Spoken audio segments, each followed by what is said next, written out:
Still got that bracket right there. I got to figure that one out. Still got a few things here. I don't want to button this up too much because I can still get my hands in there and unattach and reattach hoses if I need to. That was a tight fit. That dadgum filler hose is a pain trying to get this back up into place. Anyway, I just got it hanging there right now. Still got to tighten it up.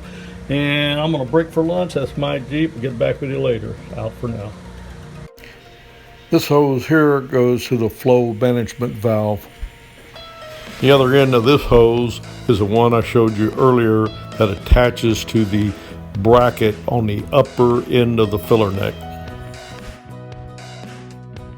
Moving further back here, some of these other hoses. The larger of the two hoses, the one the finger was pointing to. As you see my finger guiding upward, it goes to the center connection of the vapor canister.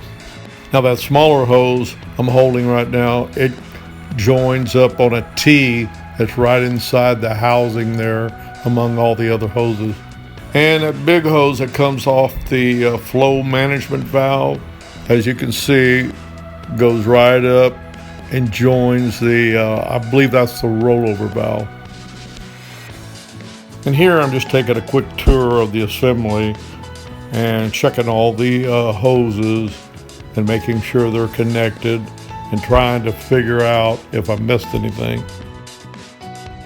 Now these hoses that you see above the vapor canister filter are part of the leak detection pump. They connect that assembly. If I find later any of these connections are wrong, I will make a video correcting these mistakes.